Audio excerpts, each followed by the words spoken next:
느헤미야 13장 1절부터 9절. 여러분 한 달 동안 말씀 붙드시고 생명의 삶을 사시기 바랍니다.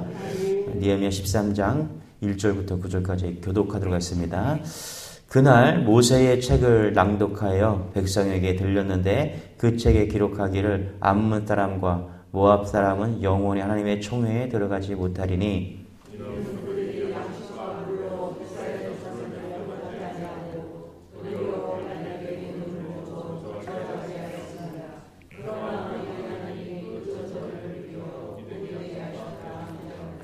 백성이 이 율법을 듣고 곧 섞인 무리를 이스라엘 가운데에서 모두 분리하였느니라.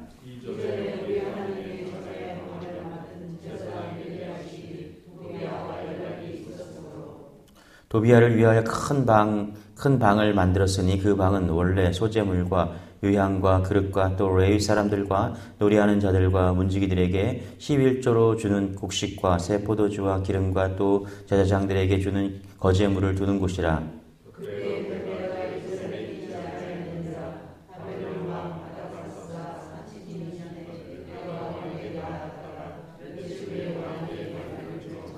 예루살렘에 이르러서야 엘리야십이 도비야를 위하여 하나님의 전뜰의 방을 만든 악한 일을 안지라.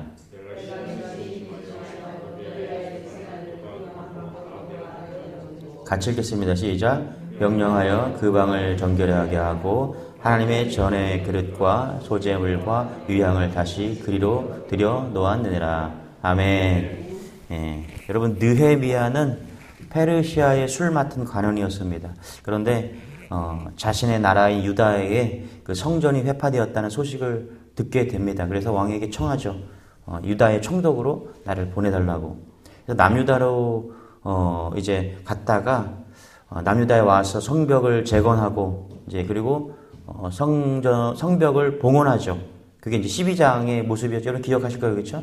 그래서 감격에 얼마나 기뻤는지 감격하고 기뻐했습니다.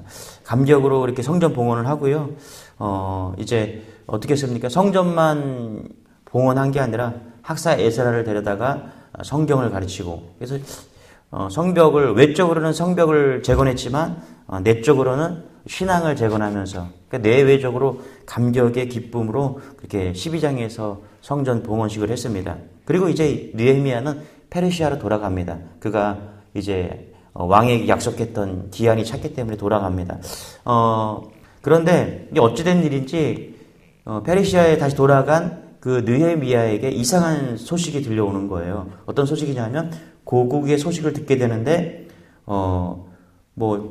페르시아에 돌아와서 여기에 찾아보니까 얼마만큼 페르시아에 돌아와서 얼마나 지났는지 그런 시간은 나오지 않습니다. 그런데 다시 이스라엘 백성들이 원래대로 신앙을 떠나서 그렇게 돌아갔다는 것입니다. 그 소식을 듣고 13장에 다시 느헤미야가 다시 남유다로 돌아와서 또다시 신앙을 재건하는 그 짧은 내용이 13장에 다 응축되어 있는 겁니다.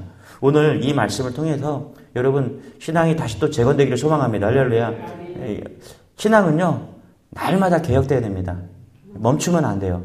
내가 여기까지는 됐다. 아니에요. 저도 날마다 새로워지기를 원하고요. 날마다 하나님께서 저를 인도해 줄 줄 믿습니다. 할렐루야. 9월달 같은 그런 신앙이 아니라 9월달보다 더 우리가 재건되고 개혁되는 그런 신앙이 되기를 소망합니다. 할렐루야. 우리 4절 5절 같이 읽어볼게요. 시작. 이전에 우리 하나님의 전의 방을 맡은 제사장 엘리야십이 도비야와 연락이 있었으므로 도비야를 위하여 한 큰 방을 만들었으니 그 방은 원래 소재물과 유향과 그릇과 또 레위 사람들과 노래하는 자들과 문지기들에게 11조로 주는 곡물과 새 포도주와 기름과 또 제사장들에게 주는 거제물을 두는 곳이라. 그렇죠? 느헤미야가 이스라엘 백성들의 신앙이 다시 꺼진 것을 확인하고 완전히 하나님을 떠난 이전의 모습으로 돌아간 것을 확인하게 되고, 그렇죠? 그렇게 눈물로써 감격으로써 어디까지 약속을 했잖아요. 그렇죠? 84명을 다 불러다 놓고 리더들을 다 불러다 놓고 인봉을 치면서 약속을 탁 했는데 그 결심이 다 온데 간데 없고 오늘 말씀해 보니까 어떤 일이 벌어졌냐면 하나님의 그 창고를 맡았던 제사장 엘리야십이 도비야가 사용하는 그런 방으로 바뀌었다라는 거예요. 그렇죠. 제사장이 사용하는 그 방이 도비아가 사용하는 방으로 바뀌었다. 여러분 도비아가 누군지 기억하십니까? 혹시? 암몬의 총독이었잖아요. 그가 이방인이었고요. 성전을 재건할 때 산발락이랑 그렇게 방해한 그런 방해 일꾼이 누구냐면 도비아였다는 것입니다. 그래서 왜 이런 일이 현상이 발생했냐? 도비아가 제사장 엘리야십을 매수해서 그렇죠? 자기가 꿈꿔왔던 이스라엘을 남유다를 소나기에 눕는 그런 모습이 지금 전개되고 있었다라는 거예요. 그러니 느헤미야가 페르시아에서 이 소식을 듣고 얼마나 기가 찼겠습니까? 예? 여러분 궁금하지 않으세요? 어떻게 이스라엘 백성이 이 철천지 원수 같은 도비아가 그 이스라엘 성전의 큰 방을 차지하는 그런 일이 벌어졌을까? 여러분 날마다 우리의 신앙을 점검하고 우리가 내 외벽으로 무너지지 않는 그런 은혜가 있기를 소망합니다. 날마다 도전하고요. 날마다 개혁돼야 될 줄 믿으시기 바랍니다. 2016년에 중국의 한 조사를 봤더니 만리장성이 빨리 조치를 취하지 않으면은 곧 무너질 거다. 붕괴 위험이 있을 거다. 2016년도에 이런 기사가 떴습니다. 왜 만리장성은 위험에 처했는가? 만리장성의 그 허술한 관리를 틈타서 그 만리장성 옆에 사는 사람들이 주민들이 벽돌 한 장씩을 빼서 그것을 관광객들에게 팔았다라는 거예요. 얼마에 팔았냐 확인해 보니까 9,000원에서 10,000원을 주고서 그렇게 팔기 시작했다라는 거예요. 예. 그리고 혹은 그 벽돌을 만리장성을 쌓았던 그 벽돌을 빼서 자기네 집을 짓는데 사용했다는 것입니다. 주민들의 생각으로는 이렇게 많은 벽돌 뭐 1억만 장이 들어갔다고 추정을 하더라고요. 이렇게 많은 벽돌 중에 그 한 장을 빼서 내가 관광객들에게 판다고 해서 만리장성이 붕괴될 이유가 있냐, 무너지기를 하겠냐 이런 생각을 가지고 있었던 것이죠. 여러분 인류 최대의 그 건축물이 만리장성이잖아요, 그렇죠? 그리고 불가사의의 건축물도 만리장성입니다. 뭐 인공위에서 찍어보면 만리장성이 보인다 그러는데 실제적으로는 보이지 않는데요. 그 기사를 보면서 제가 깨달은 게 뭐냐면 벽돌 한 장이 중요하구나. 여러분 어떤 건축물이라도 무너질 수가 있는데 그 무너짐은 벽돌 한 장이 때문에 무너진다는 사실을 여러분 잊지 마시기 바랍니다. 만리장성 그렇게 불가사의한 그 건축물 그 만리장성이 여러분 어떤 태풍이나 전쟁으로 무너지는 것이 아니라 그 벽돌 한 장 때문에 붕괴 위험에 처해 있다라는 사실이에요. 여러분 우리의 신앙도 여러분 마찬가지라고 생각합니다. 신앙이 유지되고 견고해지기 위해서는 바로 벽돌 한 장 한 장을 차곡차곡 잘 쌓아야 되는 줄 믿으시기 바랍니다. 할렐루야. 우리의 신앙도요 만리장성처럼 어떤 태풍이나 고난과 공격에 의해서 무너지는 것이 아니라 벽돌 한 장, 오늘 벽돌 한 장이 무너지면 그걸로 인해서 붕괴 위험이 있다는 것을 여러분 잊지 마시기 바랍니다. 내가 견고하게 하나님을 만났고요. 이 정도면 됐지. 나 정도면 됐지. 이렇게 생각하지 마시고 날마다 개혁하는 신앙이 되시길 바랍니다. 할렐루야. 오늘도 내가 믿음으로 살리라. 오늘도 예배에 나와서 예배하고 기도하고 우리가 이런 일이 무슨 이유입니까?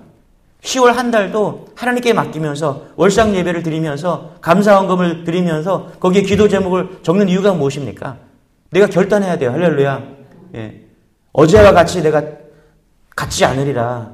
어제보다 내가 주님을 더 사랑하리라. 할렐루야. 이런 결단과 결심이 있을 때 우리는 신앙은 무너지지 않고 날마다 개혁되는 그런 신앙이 될 줄 믿으시기 바랍니다. 할렐루야. 느헤미야가 지금 이스라엘 백성들에게 다시금 이런 믿음을 벽돌 한 장의 믿음을 회복하라고 기도하고 있는 것이죠.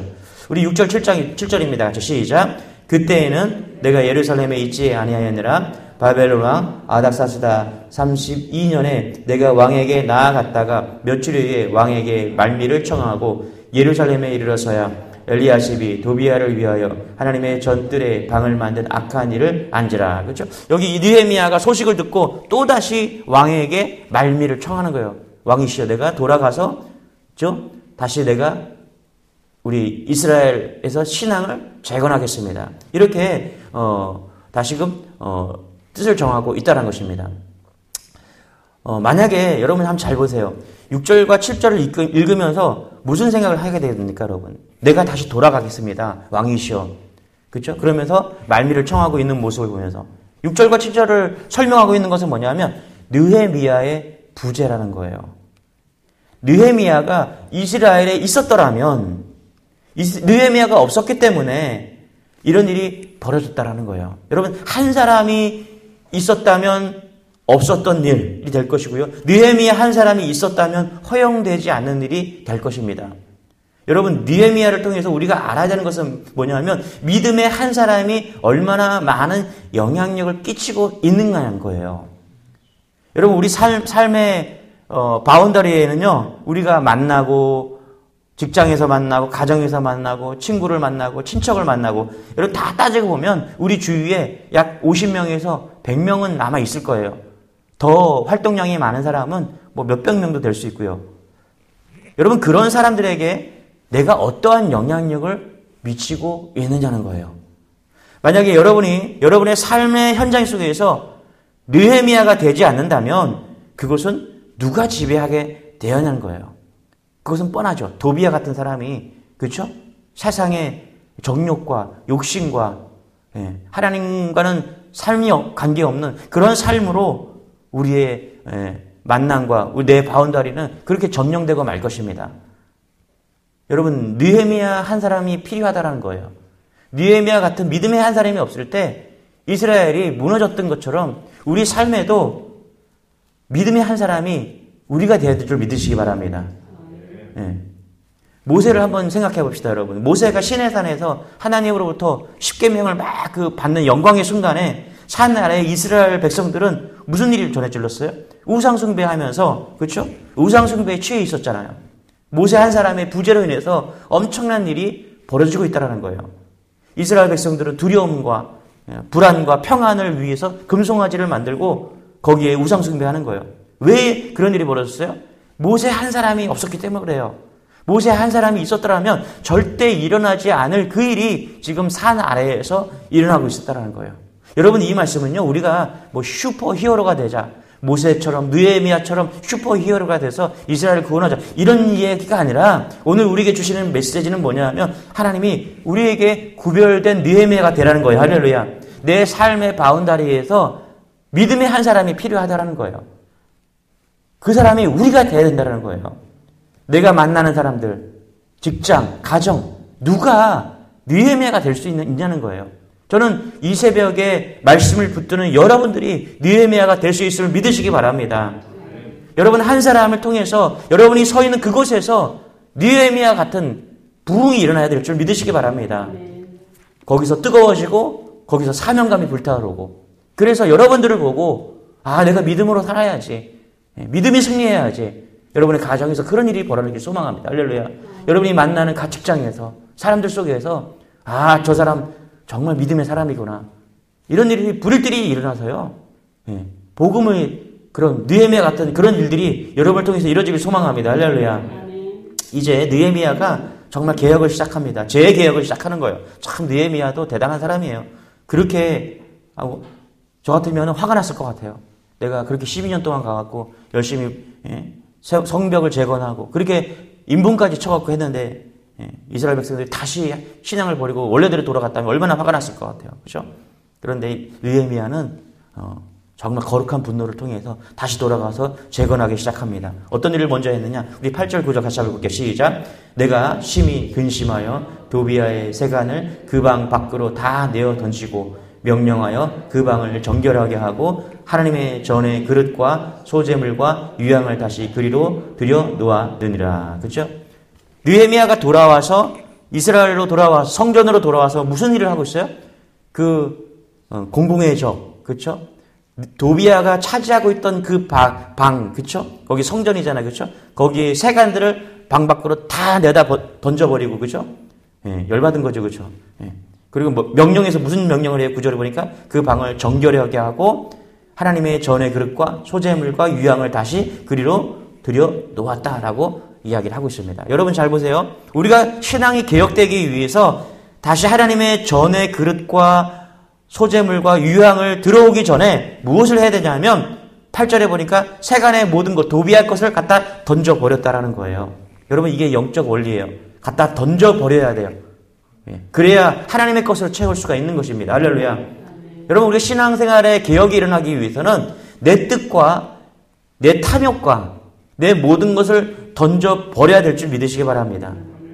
나의 하나님의 내 것을 던져버리지 않으면요, 하나님의 것으로 채워지지 않습니다. 세상의 만족과 나의 욕망과 나의 욕심과 그것이 있는 한 하나님의 것으로 채워지지 않아요.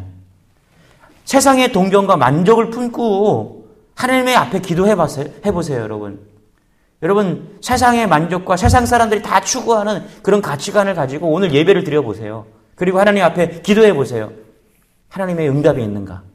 언제 응답이 옵니까? 내 자신의 욕망과 도비아가 차지하고 있는 모든 방해 것들을 다 던져버릴 때 다시 하나님의 것으로 채워질 수 있는 것입니다. 맞습니까? 할렐루야. 우리가 구원의 역사로 생각하면요, 십자가, 예수님께서 부활의 은혜를 누리기 위해서 뭘 하셨습니까? 십자가에 죽으셨잖아요. 그렇죠? 죽는 게, 십자가의 죽음이 없이는 부활이 없는 거예요. 맞죠? 그죠? 십자가에서 완전히 죽어야 부활이 있듯이 우리가 정말 신앙생활로 온전한 느헤미야 같은 그런 신앙으로 다시 개혁되기 위해서는 내 안에 있는 나를 위한 욕망과 정욕들을 다 내어 던질 때, 그리고 나서 하나님의 유황과 하나님의 그릇들이 다시 돌아올 수 있다는 것입니다. 여러분, 내 것으로 채워주지 마시고 내 것들을 다 내어버리고 하나님의 뜻과 하나님의 가치로 채우는 그런 은혜가 여러분의 길을 소망합니다. 거기서부터 개혁이 시작되는 거예요. 지금 내 신앙에 개혁이 일어나지 않고 내 신앙에 기쁨이 사라지고 내 신앙에 정말 뜨거운 은혜가 사라진 것은요, 내 것으로 가득 차 있기 때문에 그래요. 우리의 것은요, 영원하지 않습니다. 우리의 것은 길어봐야 기쁨이 얼마 가지 않습니다. 그러나 하나님의 것은, 하나님의 은혜는 여러분 날마다 충만해지고 기쁨과 감사가 넘치는 줄 믿으시기 바랍니다. 할렐루야. 느헤미야는 이렇게 다 갖다 내어 던지고 나서 성전을 다시 정결하게 하고 나서 이스라엘 백성들에게 세 가지를 이야기합니다. 11절입니다. 같이 시작.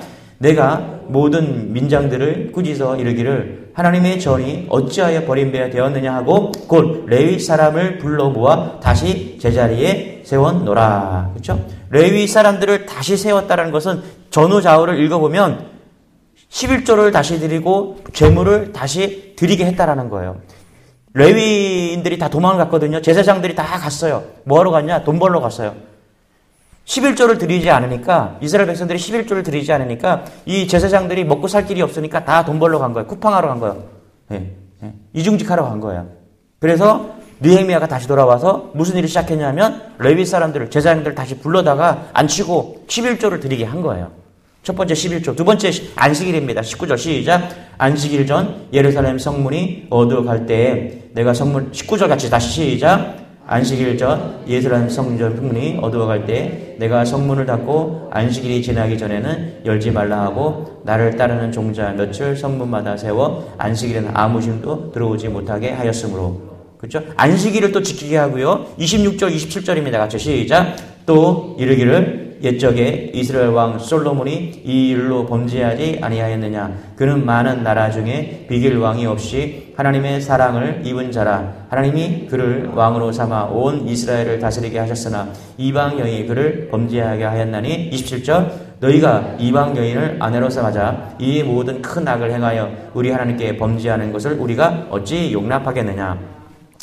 느헤미야는 이스라엘 백성들에게 신앙의 재건을 위해 세 가지를 이야기합니다. 첫 번째 11조, 그 다음에 안식일, 그 다음에 결혼. 자, 해석하면 이런 거예요. 11조는 돈입니다. 물질입니다. 그리고 안식일은 시간이죠. 그렇죠? 시간입니다. 결혼은 행복이고 신앙입니다. 느헤미야는 이 기본기에 대해서 다시금 재건할 것을 이야기하고 있다는 거예요. 여러분, 제가 11조, 안식일, 결혼 이거에 대해서 좀 이렇게 정리를 하고 싶어요. 기본기다. 신앙의 기본기다. 우화 중에 토끼와 거북이가 있죠. 토끼와 거북이 이야기로 좀 이 11조 안식일 결혼을 좀 해석하고 싶은데요. 여러분, 거북이가 토끼를 이기죠. 그렇죠? 우화 중에. 그렇죠? 할렐루야. 예. 잠잘 때 열심히 성실하게 거북이가 달려갔더니 이겼다. 여러분, 근데 한번 생각해 봅시다. 토끼가 달리기 시합하다 잠을 매번 잘까요? 어쩌다가 한 번 잤겠죠, 그렇죠? 예. 다시 시합하면 토끼가 머리가 있지 또 자겠습니까, 그죠? 예. 이렇게 한 번 그냥 망신을 당했으면 되겠지 또 자겠냐는 거죠. 거북이가 토끼를 못 이기죠, 그렇죠?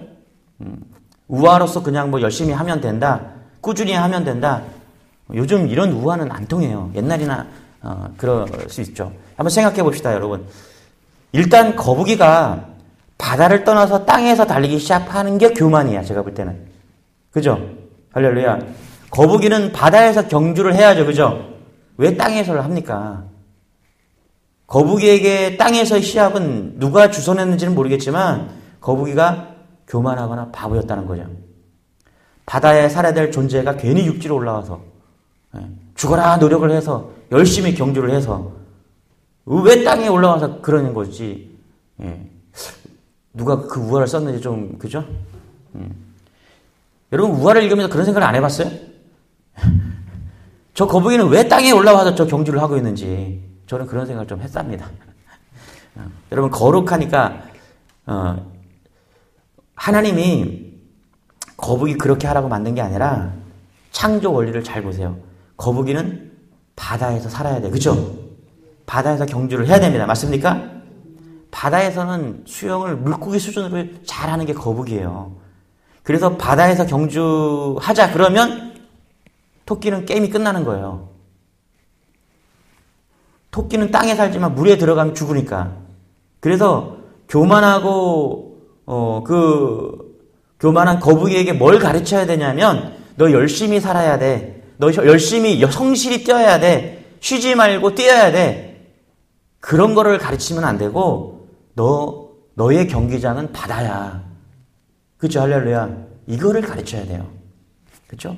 그래서 토끼와 거북이의 우화는 열심히 살자, 쉬지 말고 성실하게 살자. 이게 중요한 게 아니라 제가 볼 때는 토끼와 거북이의 우화는 거북이에게 뭘 가르쳐야 되냐면 야, 너는 바다로 돌아가야 돼.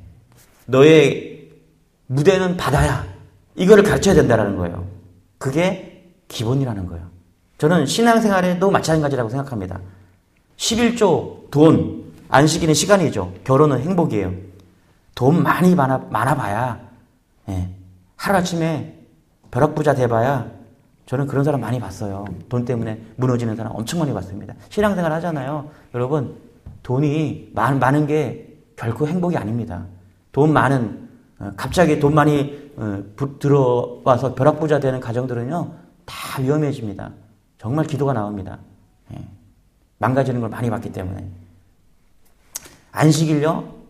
안식일 쉬지 않고 열심히, 거북이처럼 열심히 사는 사람들 많이 봤습니다.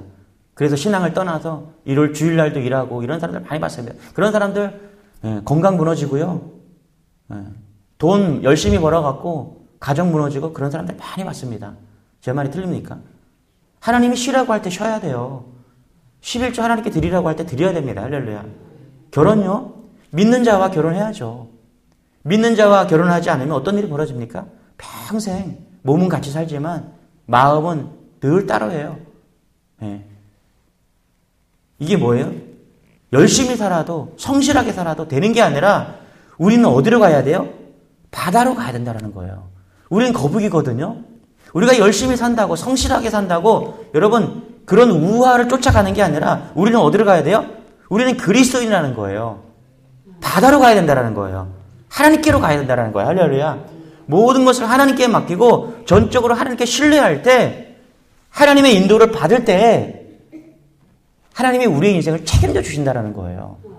지금도 우화처럼 열심히 살면 되겠지. 성실하게 살면 되겠지. 토끼는 잠을 자겠지. 절대 꿈꾸지 마. 토끼 잠 안 자요. 맞습니까? 세상 사람들이 우리보다 더 열심히 삽니다. 저는 정말 은혜가 돼요. 돌아갈 때 이렇게 새벽 예배 끝나고 가잖아요. 그러면 여기 고생역도 보고요. 화서역도 보고 다 봅니다. 사람들이 얼마나 열심히 사는지 몰라요.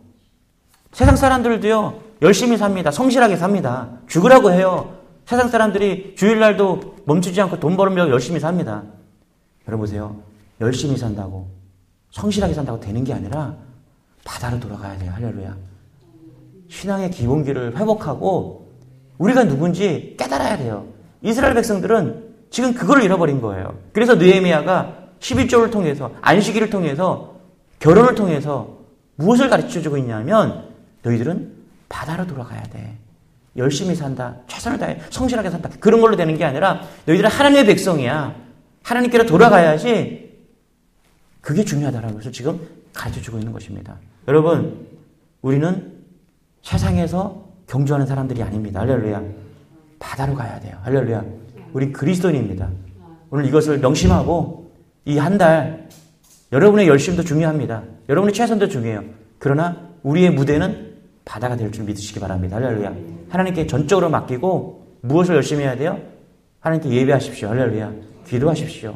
하나님이 풀어주셔야 되고 하나님이 우리의 인생을 책임져 주셔야지 풀리고 열려지고 여러분의 가정과 교회를 책임져 줄 줄 믿습니다. 할렐루야. 바다에서 열심히 하나님의 뜻을 구하는 여러분 되시길 축원합니다. 기도하겠습니다. 하나님 감사합니다.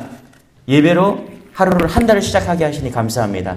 하나님 우리의 열심과 우리의 최선을 의지하지 않고 바다로 나아가기를 원합니다. 하나님께로 가기를 원합니다. 하나님께 전적으로 맡기고 그렇게 우리의 삶을 유영하는 그런 믿음의 성도들이 다 되기를 원합니다.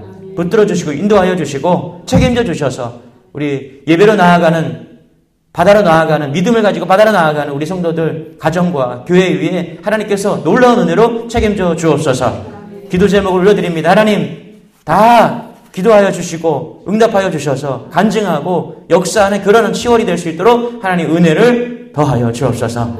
몸이 불편한 성도님들 하나님 기도 제목이 있는 성도들 다 하나님께서 기억하여 주시고 하나도 땅에 떨어지지 않고 응답되고 영광이 드러나는 그 놀라운 10월이 될 걸 믿사오며 거룩하신 예수님의 이름으로 기도드리옵나이다. 아멘. 우리 가지고 나온 기도 제목 또 10월달에 기도 제목 하나님께 올려드리면서 믿음으로 승리하는 여러분 되기를 바랍니다. 우리 주여 한번 기도하겠습니다. 주여 주님 감사합니다. 주님 감사합니다.